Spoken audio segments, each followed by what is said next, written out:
सातवां अध्याय श्लोक 1। मया सक्तं मनः पार्थ योगं युजन् दाक्ष्यहम् अशंशं समग्रगः मा यथा ज्ञान से ही तच्छंछु।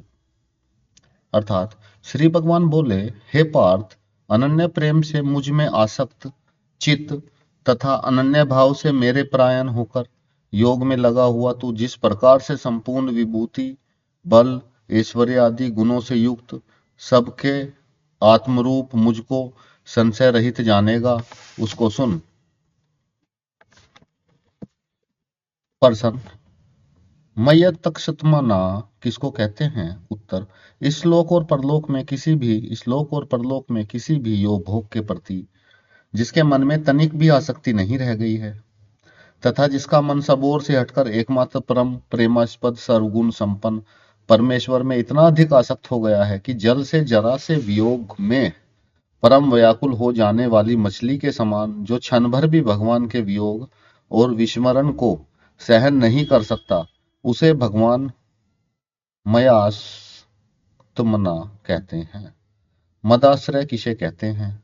उत्तर, जो पुरुष संसार के संपूर्ण आश्रयों का त्याग करके समस्त आशाओं और भरोसों से मुंह मोड़कर एकमात्र भगवान पर ही निर्भर करता है और सर्वशक्तिमान भगवान को ही परम आश्रय तथा परम गति जानकर एकमात्र उन्हीं के भरोसे पर सदा के लिए निश्चित हो गया है, उसे भगवान मदाश्रय कहते हैं। प्रश्न,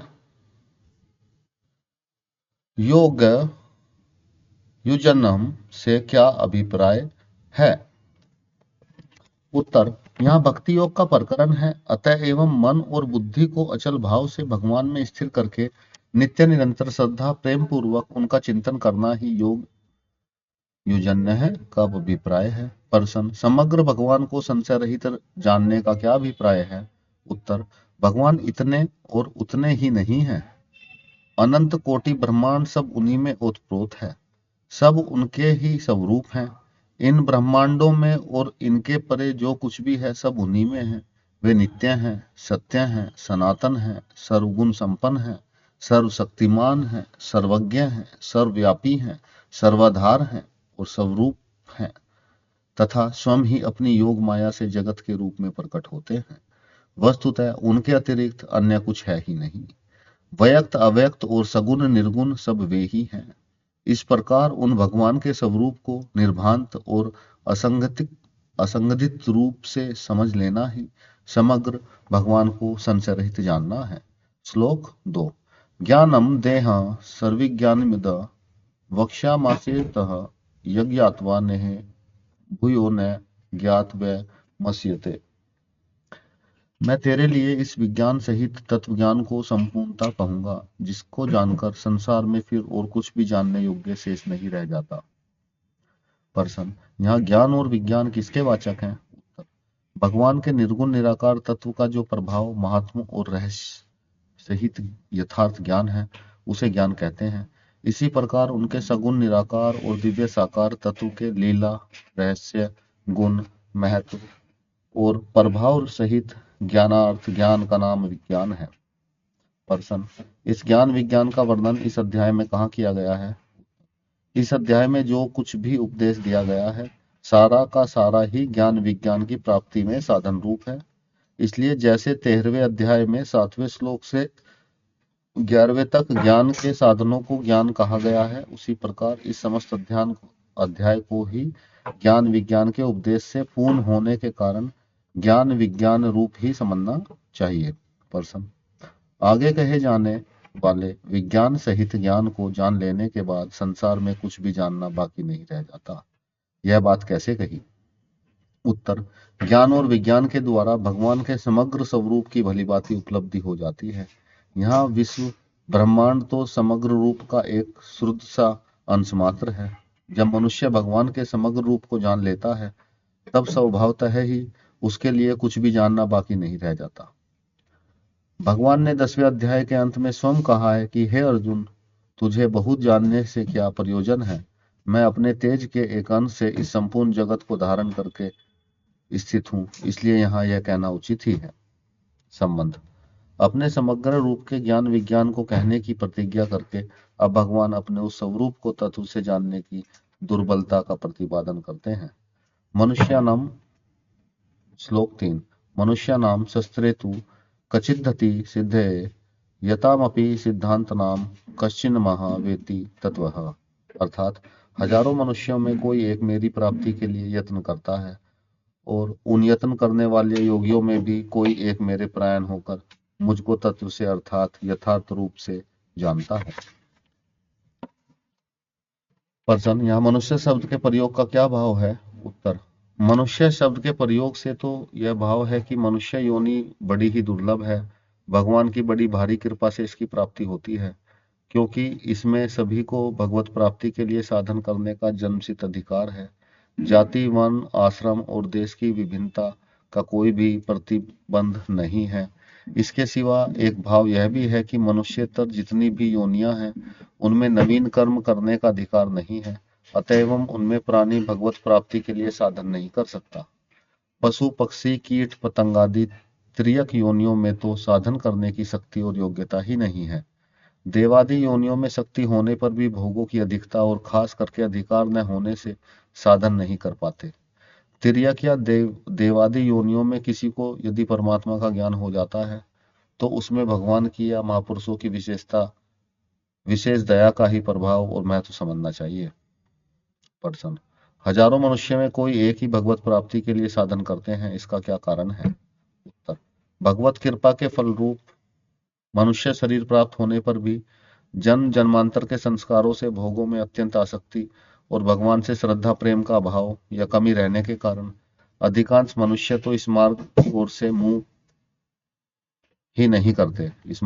मुंह ही नहीं करते। इसके पूर्व संस्कार शुभ होते हैं। भगवान, महापुरुष और शास्त्रों में जिसकी कुछ श्रद्धा भक्ति होती है तथा पूर्व पुण्यों के पूज्य से और भगवत कृपा से जिसकी सत्पुरुषों का संग प्राप्त हो जाता है, हजारों मनुष्य से ऐसा कोई बिरला ही इस मार्ग में पर्वत होकर प्रयत्न करता है। पर्सन, भगवान की प्राप्ति के लिए यत्न करने वाले मनुष्य में कोई एक ही भगवान के तत्व को जानता है, इसका क्या कारण है? सभी क्यों नहीं जानते? उत्तर, इसका कारण यह है कि पूर्व संसार, श्रद्धा, प्रीति, सत्संग और चेष्टा के तारतम्य से सबका साधन एक सा नहीं होता। अहंकार, ममतत्व, कामना, आसक्ति, संग दोष आदि के कारण नाना प्रकार के विघ्न भी आते ही रहते हैं। अतएव बहुत थोड़े ही पुरुष ऐसे निकलते हैं जिनकी श्रद्धा भक्ति और साधना पूर्ण होती है। उसके फलस्वरूप इसी में जन्म में वे भगवान का साक्षात्कार कर पाते हैं। पर्सन, यत्न करने वालों के साथ सिद्ध विशेषण किस अभिप्राय से दिया गया है? उत्तर, इसका यह अभिप्राय समझना चाहिए कि भोगों में पड़े हुए विषाक्त मनुष्य की अपेक्षा से परमात्मा की प्राप्ति रूप परम सिद्धि के लिए जो प्रयत्न करता है वह भी सिद्ध ही है। संबंध, यहाँ तक भगवान ने अपने समग्र स्वरूप के ज्ञान विज्ञान कहने की प्रतिज्ञा और उसकी प्रशंसा की। अब ज्ञान विज्ञान के प्रकरण का आरंभ करते हुए पहले अपनी अपरा और परा प्रकृतियों का स्वरूप बतलाते हैं। श्लोक 4 भूमिरापर्नो लो वायु खः मनो बुद्धिरेव च अहंकार अत्यय में भिना प्रकृति रष्टतः। श्लोक 5 अपरे मित स्वतनयाम प्रकृति विद्धि पे प्राम जीव भूताम महाबाहो येदम धारते जगत। अर्थात पृथ्वी, जल, अग्नि, वायु, आकाश, मन, बुद्धि और अहंकार भी, इस प्रकार यह 8 प्रकार से विभाजित मेरी प्रकृति है। यह 8 प्रकार के भेदों